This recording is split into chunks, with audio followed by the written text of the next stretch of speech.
কোনো নিষেধাজ্ঞায় ভয় পায় না আওয়ামী লীগ, এমন হুঁশিয়ারি দিয়ে হাসিনা বলেছেন। এখানে দেখতে পাচ্ছি শেখ হাসিনার পক্ষ হয়ে গভীর রাতে কর্মীরা রাজপথে নামে এবং সবাই ডক্টর ইউনূসের দিকে এগিয়ে যাচ্ছে এবং সবাই কিন্তু তাণ্ডব। এদিকে গভীর রাতে শেখ হাসিনাকে দেশে ফেরানো হচ্ছে। আওয়ামী লীগকে নিষিদ্ধ করার পর আন্তর্জাতিক চাপ বাংলাদেশে আসে। সেনাপ্রধান এবার নতুন পদক্ষেপ নেন। শেখ হাসিনার কপাল খুলে সবকিছুই দেখানো হবে এই সম্পূর্ণ প্রতিবেদনে। দর্শক, আবারও শাহবাগ ব্লকেট।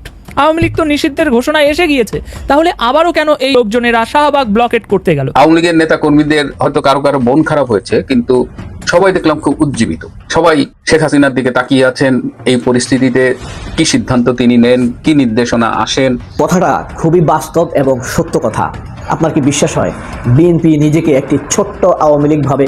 আওয়ামী লীগ তো একটি বড় ফ্যাসিস্ট। বিএনপি যদি সুযোগ পায় একটি হাসিনা হিসেবে উপস্থাপন করবে। স্লোগানে স্লোগানে রাজপথ উত্তাল হয়েছে। এইদিকে গভীর রাতে শেখ হাসিনার বিশাল একটি প্রত্যাবর্তন হয়। দর্শক শ্রোতা, আওয়ামী লীগকে নিষিদ্ধ করা হয়েছে আপনারা জানেন, এবং আওয়ামী লীগকে নিষিদ্ধ করার পর থেকেই দেশ এক প্রকার উত্তাল হয়ে যায়। আওয়ামী লীগ কর্মীরা রীতিমতো রাজপথে নেমে তাণ্ডব করছে। এই নিয়ে ডক্টর ইউনূস, সমন্বয়ক, উপদেষ্টা, তাদের উপরে অনেক প্রভাব পড়ে।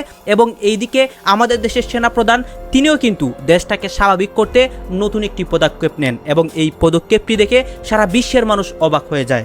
দর্শক শ্রোতা, আপনারা সম্পূর্ণ ভিডিও দেখবেন। আপনাদের মনে যতগুলো প্রশ্ন রয়েছে দেশের রাজনীতি নিয়ে এবং শেখ হাসিনার বিষয় নিয়ে, আওয়ামী লীগ নিষিদ্ধর বিষয় নিয়ে, সকল বিষয় নিয়ে সবকিছু দেখতে পারবেন আমাদের এই একটি ভিডিওতে। আসুন আমরা কথা বাড়াচ্ছি না, আমরা সরাসরি ভিডিওর মূল আলোচনাতে চলে যাচ্ছি। দর্শক বন্ধুরা, আওয়ামী লীগ নিষিদ্ধ বাতিল হলো।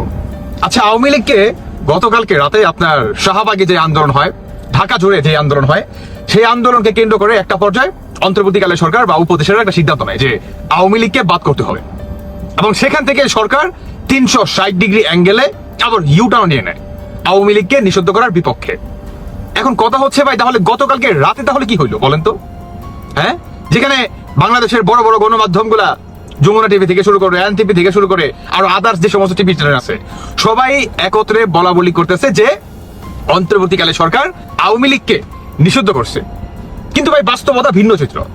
সেটি হচ্ছে ভাই, আওয়ামী লীগ নামে যে দলটা, আওয়ামী লীগ নামে যে দলের যেই মার্কাটা, নৌকা মার্কা, সমস্ত কিছু বাংলাদেশে ব্যান করা হলো, বা আওয়ামী লীগ নামে এই দলটাকে বাংলার মাটি থেকে নিষিদ্ধ করা হলো। এই নামে আর কেউ দল করতে পারবে না। এই নামে যে মার্কাটা, সেই মার্কাটাও আর কেউ ব্যবহার করতে পারবে না।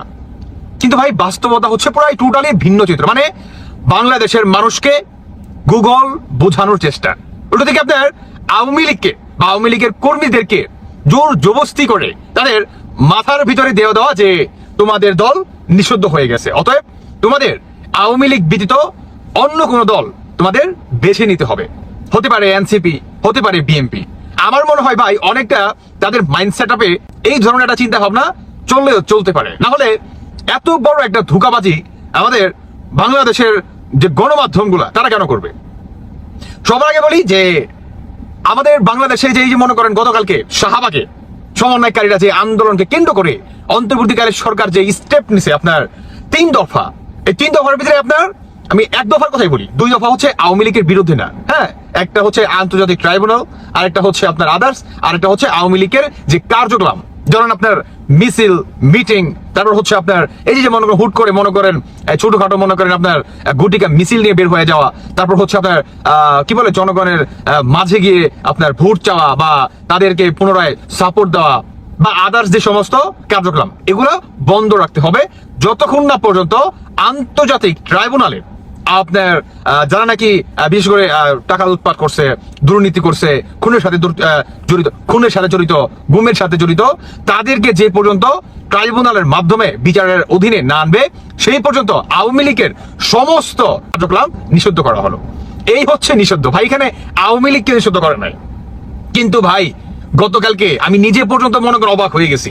এরকম একটা অবস্থায় দেখলাম যে আওয়ামী লীগের যেখানে নিষিদ্ধ করা হয়েছে আওয়ামী লীগকে ক্ষতিগ্রস্ত করার জন্য বা আওয়ামী লীগের রাজনীতি নিশ্চিহ্ন করার জন্য, সেখানে আমার মনে হয় যে এই সিদ্ধান্তটা অনেকটা বুমেরাং হয়েছে। আওয়ামী লীগকে ঐক্যবদ্ধ করেছে, আওয়ামী লীগের নেতাকর্মীদের উজ্জীবিত করেছে, এবং আওয়ামী লীগ তো একটা পোড় খাওয়া রাজনৈতিক দল, সুতরাং আওয়ামী লীগ তার মতো করেই আগাবে। কিন্তু আজকে সকালে বাংলাদেশের সেনাপ্রধান জেনারেল ওয়াকারের আমেরিকায় যাওয়ার কথা ছিল।